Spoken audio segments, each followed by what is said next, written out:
जय श्री कृष्ण। मीन राशि और मीन लग्न एक बहुत अच्छा वक्त चल रहा है। आपको तो गुरु और शनि बहुत एक्सप्लोर कर रहे हैं। आपके प्रोफेशनल पार्ट को बहुत स्ट्रांग बना रखा है। नौकरी पेशा है, व्यापार है, लगातार अच्छे उठाव की तरफ जा रहे हैं।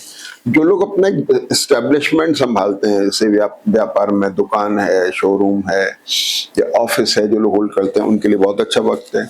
रेस्टोरेंट का बिजनेस जिनका है, खाने पीने की चीजों का काम है, उन लोगों के लिए बहुत अच्छा है। जो कंसल्टेंट हैं, teaching, preaching, consultancy, banking, HR, management in field में है, उनके लिए बहुत अच्छा वक्त है। काम के अंदर, नौकरी के अंदर एक स्टेबिलिटी ये गुरु दे रहे हैं, इनमें उठाव दे रहे हैं, आपको प्रमोशन दे रहे हैं, बेनिफिट दे रहे हैं। अगर आपकी जन्मपत्री अच्छे मूड में, तो निश्चित तौर पे इसके अच्छे रिजल्ट आने वाले हैं। अगली बात, मंगल शनि का कॉम्बिनेशन बहुत स्ट्रॉन्ग कॉम्बिनेशन है, जो केंद्र में आ गया है। आपको बहुत महत्वपूर्ण बना रहा है, मजबूत बना रहा है। लेकिन ध्यान रखने की जरूरत है, जब आप मजबूत होते हैं, स्ट्रांग होते हैं कारोबार में, अपने काम में, नौकरी में, तो थोड़ा वर्कलोड भी होता है, रेस्पॉन्सिबिलिटी भी बढ़ती है, रेस्पॉन्सिबिलिटी का स्ट्रेस भी बढ़ता है, जो आपका वीकेंड से स्टार्ट हो रहा है। ध्यान देने की जरूरत है। अगले वीक में जरूर वीडियो देखिएगा। मैं आपको बताऊंगा कि इस वीक में बुध भी जब यहाँ शिफ्ट हो जाएंगे 11 तारीख को, तो ये बुध जो है, बुध मंगल, मंगल शनि और बुध शनि का जो कॉम्बिनेशन है, ये आपके लिए क्या खासकर रिजल्ट देने वाला है, इसका विशेष सुनने की जरूरत है। तो अब इस वीक के अंदर ज्यादा पोजीशन क्या है, एक तो ये हो गई। दूसरा, राहु वर्गोत्तम में है, केतु वर्गोत्तम में है, बुध वहां बैठे हैं, 7th लॉर्ड और 4th लॉर्ड है। एसेट का लिक्विडेशन होना, ट्रैवल होना, मैरिटल और बिजनेस रिलेशनशिप का थोड़ा एक्सप्लोर करना, मतलब ये थोड़ा सा समझ में नहीं आ रही है चीजें, बस में नहीं है। अगर पार्टनरशिप में बिजनेस है तो थोड़ा ध्यान रखना है, पार्टनरशिप भी मनमानी सी होना, इस तरह की चीजें आ रही। अब राहु और शुक्र की वजह से थोड़ा विम्सिकल नेचर भी बन रहा है, समझ नहीं आ रहा कि क्या चीजें रहेंगी। बुध शुक्र जो है कफ कोल्ड के कारक भी हैं, इनका थोड़ा ध्यान रखना है। Cough cold, tooth problem, ENT system sensitive होना, ये सारी चीजें वैसे मोटे मोटे प्लीजेंट टाइम है। अब सबसे इंपॉर्टेंट फैक्टर इस वीक का ये है कि शुक्र जो 8th लॉर्ड है, ये भरणी नक्षत्र में है। ये शुक्र 3rd लॉर्ड और 7th लॉर्ड, 8th लॉर्ड हो गए। 8th लॉर्ड आपके एसेट का हो गया, ट्रेवल का हो गया, आपके पेरेंटल प्रॉपर्टी का हो गया, जिनको लेके मेजर डेवलपमेंट्स आ रहे हैं। क्योंकि भरणी नक्षत्र में अनस्टेबल है, विम्सिकल है, अनिश्चितता की स्थिति बन रही है। फाइनेंशियल पार्ट के ऊपर भी शुक्र थोड़ा सा असमंजस की स्थिति ला रहे हैं। सिबलिंग्स के रिलेशनशिप को लेकर के एक ऐसी स्थिति बन रही है। खासतौर पे पेरेंटल प्रॉपर्टी का जो लोग मैटर जिनके चल रहे होंगे, उन लोगों के लिए बड़ा इंपॉर्टेंट टाइम है। चलिए अब आगे बात करते हैं। सबसे पहले देखें तो वीक की शुरुआत में 6 तारीख को चंद्रमा वृश्चिक राशि में। वृश्चिक का चंद्रमा भाग्य में अच्छा, पंचम भाव का लॉर्ड होके भाग्य में बैठा हुआ है। अति उत्तम समय, बच्चों को लेके निर्णय हो रहे हैं, पढ़ाई लिखाई को लेके, उनके एडमिशन, उनके शादी ब्याह को लेके निर्णय हो रहे हैं। अच्छा साइन है, बहुत बढ़िया चीज है। और वीक की जैसे शुरुआत होती है, मंगल केंद्र में बैठे हैं कर्क नवांश में। ब्लड प्रेशर, शुगर, थायराइड के पेशेंट्स के लिए अप्स एंड डाउन्स आ रहे हैं।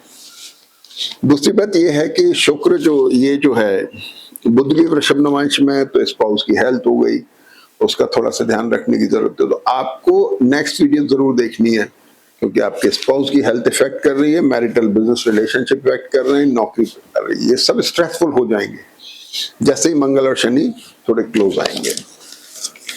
तो ये बात हो गई। अगला ये हुआ कि 8 तारीख को चंद्रमा धनु राशि में आ गए। अब चंद्रमा जब यहाँ आ गए दशम भाव में, तो आपके प्रोफेशनल गेन हो रहा है, आपको बेनिफिट हो रहा है, संतान पक्ष को बेटर हो रहा है। जो लोग मानसिक काम करते हैं, teaching, preaching, consultancy, banking, HR, management के लोग हैं, खाने पीने की चीजों का काम करते हैं, एस्टेब्लिशमेंट है, दुकान है, इन लोगों के लिए बहुत अच्छा वक्त है। पढ़ने वाले बच्चों के लिए अच्छा है। कंसल्टेंट्स हो गए, chartered accountant, engineers, architects, doctors, इनके लिए बहुत अच्छा वक्त है। ये चंद्रमा धनु राशि का उनको फायदा दे रहा है। अब आ जाइए अगली बात कि जैसे 8 तारीख के बाद में हम देखते हैं, तो चंद्रमा यहाँ पर बहुत स्ट्रांग है, ताकतवर है। ये कॉम्बिनेशन इसको मदद कर रहा है। और शुक्र जो है यहाँ पर ये भरणी नक्षत्र में होके नीच नवांश में आ जाते हैं 9 से 11 तारीख के बीच में। तो ये अष्टम भाव इसका ये हो गया। तो भाई अब आपको ये ध्यान रखने की जरूरत है, लोअर एब्डोमेन में थोड़ी परेशानी हो दोनों साइड में, या कफ कोल्ड टूथ प्रॉब्लम, दांत की परेशानी, कानों में परेशानी, ईएनटी सिस्टम सेंसिटिव हो सकता है, इसका थोड़ा केयरफुल रहें, ध्यान रखें।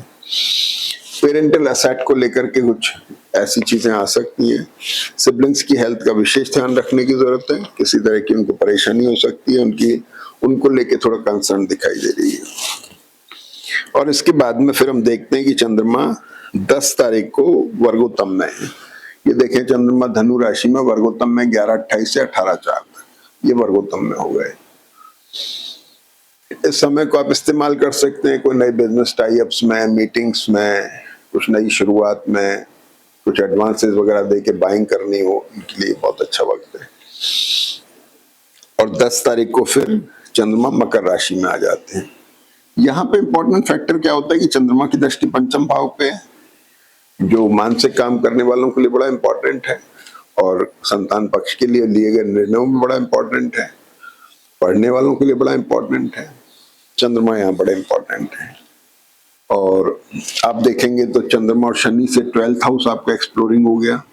राहु द्वादश में बैठ के विदेश से संबंधित काम बता रहे हैं, विदेश यात्राएं जिनकी हैं उनके लिए इंपॉर्टेंट है, ये चीजें आ रही है। इन्वेस्टमेंट्स बता रहे हैं, कुछ एक्सपेंडिचर बता रहे हैं, और वो रिडिफाइनिंग मोड में है। तो चंद्रमा वहां आते ही मैरिटल और बिजनेस रिलेशनशिप, एसेट, ये रिडिफाइनिंग मोड में डालते हैं। इनके बारे में सोच विचार चल रहा है, पुनर्विचार चल रहा है। अब सबसे इंपॉर्टेंट चीज क्या हुई कि चंद्रमा मकर में आ गए, 11 तारीख से बुध ने राशि बदल ली। ये जो बुध है यहाँ से हटके इधर आ गए, और जब जैसे बुध यहाँ पर आते हैं तो मंगल के साथ में है, शनि के साथ में है। ये कॉम्बिनेशन जो है वीकेंड में जाके थोड़ा धीरे धीरे स्ट्रेसफुल होने लग रहा है। तो आपको अपने मैरिटल और बिजनेस रिलेशनशिप, इन पर ध्यान देना है, नौकरी पे ध्यान देना है। वर्कलोड की वजह से भी स्ट्रेस हो सकता है, और काम ना होने की वजह से भी स्ट्रेस हो सकता है। स्पाउस की हेल्थ का विशेष ध्यान रखना है, और एसेट के लिक्विडेशन में थोड़ा ध्यान रखने की जरूरत है, वो भी पॉसिबल है। तो ये चीजें देखें। बाकी गुरु जो है चौथे स्थान में बैठ के, और जैसे ही बुध यहाँ पर आएंगे, ये गुरु और बुध का एक जो कॉम्बिनेशन बनेगा, ये निश्चित तौर पे एसेट गेन कराएगा। कुछ न कुछ जरूर ऐसे एसेट गेन होते दिखाई दे रहे हैं। जिनके मैरिटल और बिजनेस रिलेशनशिप थोड़ा डेवलप मोड में है, थोड़े कमजोर, थोड़ा असमंजस में है, विम्सिकल है, वो स्टैब्लिश होते दिखेंगे, उनमें मजबूती आ रही है, स्ट्रेंथ आ रही है। और इसके बाद में 11 तारीख को सूर्य भी मीन राशि में वर्गोत्तम में हो जाते हैं। तो 6 लॉर्ड सूर्य वर्गोत्तम में हो रहे हैं, और उसकी दृष्टि सप्तम भाव पे है। केयरफुल रहना है, मैरिटल बिजनेस रिलेशनशिप, आपका प्रोफेशन, वहां किसी तरह के किसी भी एग्रेशन से आपको बचने की जरूरत है, बड़ा पेशेंस से वक्त निकालना है। बाकी वैसे अगर अपनी मानवीय गलती ना हो तो चीजें बहुत अच्छी हैं, बेटर हैं। और इसके बाद में वीकेंड तक चंद्रमा मकर में रहते हैं।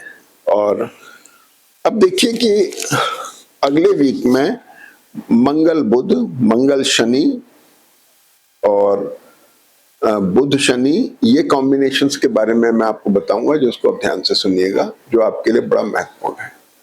जय श्री कृष्ण।